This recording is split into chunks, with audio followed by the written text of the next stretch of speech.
Hello. Today I will be introducing a disorder called apraxia. Apraxia is a disorder of the brain and nervous system in which a person is unable to perform tasks or movements when asked, even though the command is understood. They are willing to perform the task. The muscles needed to perform this task work properly, or the task may have already been learned. So the most common causes of acquired apraxia are brain tumors, neurodegenerative illness, dementia, stroke, or traumatic brain injury. Apraxia can also be seen at birth, but the cause is still unknown and isn't discovered until development of the child. We will be looking at the different types of apraxia that occur. We have speech-related apraxia, bucofacial or oral apraxia, which is an inability to carry out facial movements, limb kinetic apraxia, which is the inability to make precise movements, ideational apraxia, which is the inability to carry out complex tasks in the right order, or ideomotor, which is the inability to perform learned tasks when given an object. In the case of speech apraxia, a lot of the symptoms come from the lack of communication, but does not affect one's ability to comprehend an input or understand something. Because of this distinction, one may see the difficulty in putting syllables together. Oftentimes, the speech of someone that has speech apraxia has distorted speech, or not being able to put together their words in the right order, or being able to put in the right inflections. I don't understand. Say it again. Another symptom of speech apraxia is having difficulty in pronouncing longer words. Yes, an average person would probably have trouble saying longer words also. The difference is that someone with speech apraxia has an even harder time pronouncing the words, iterating it, and putting in the correct inflections, and putting in the correct syllables. Properly. One nation, under God. However much research we have on apraxia, we are still unaware of the fine details of it.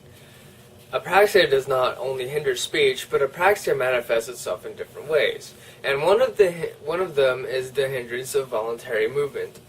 Because apraxia works on fine muscle movement, this also affects the way they are to operate their muscles. Oftentimes, those with movement impairing apraxia do not have a difficult time knowing they go ahead and knowing what someone is telling them what to do, like lick their lips. The distinction is that when they go ahead and try to, they have a very difficult time engaging in the action. It is not because they don't know how to lick their lips, it is the result of the lack of motor planning on the brain's part, and it does not let the individual correctly utilize their muscles, because our muscles control literally almost everything on our bodies. We categorize different types of apraxia by what they do. Bucofacial apraxia has to do with the inability to correctly control and fine-tune the face muscles, but does not include verbal impairment. Our example of this is when somebody is told to lick their lips. With somebody who has a bucofacial apraxia, they would have a difficulty doing so. Ideational apraxia is a disturbance of voluntary movement in which a person has difficulty identifying the concept or purpose behind the objects and is unable to formulate or organize or remember a plan of action for an object. Motor movement is not lost in ideational apraxia.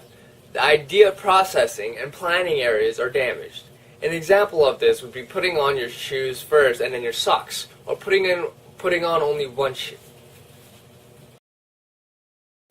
Ideomotor apraxia has got to be one of the most perplexing, in which case one can still react to a command, but they cannot imagine or pretend to act out something.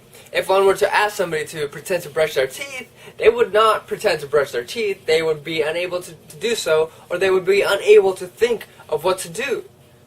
But they are still able to do it if they are still told to. The last example I'd like to talk about is limb kinetic apraxia, in which one has difficulty making precise movements with an arm or a leg. This makes sense because apraxia is the loss of motor planning and or muscle memory.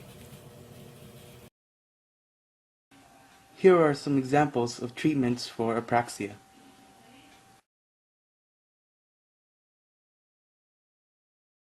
Sign language helps those with apraxia to develop expressive language. Sign language gives them a means of communication while providing their brains connections with sounds and symbols. Twinkle, twinkle, little star, how I wonder what you... The sensory profile of the mouth is of key importance in understanding apraxia of speech. Sensory interventions, like what the therapist is doing in this clip, are sometimes necessary due to hyperactivity of the mouth articulators.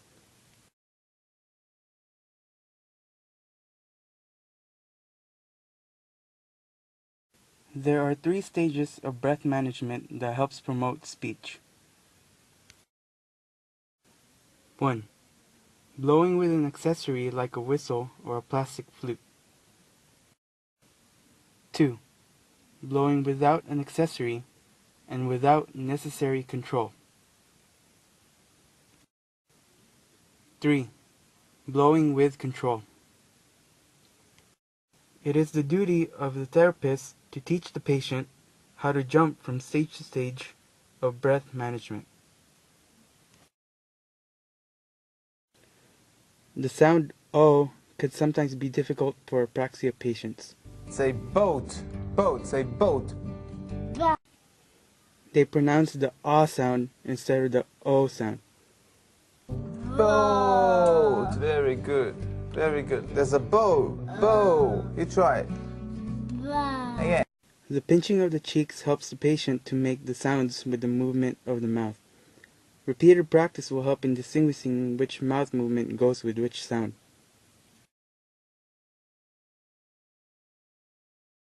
Physical therapy is needed by the patients so they can regain control of their motor skills that have been affected due to being diagnosed with apraxia.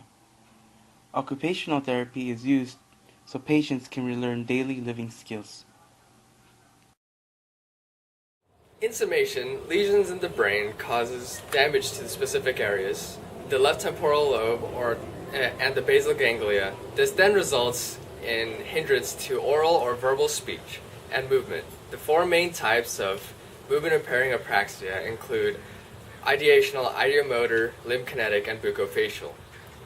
The treatments for apraxia are physical therapy or speech therapy or occupational therapy. Typical responses are frustration, profanity, and depression and isolation.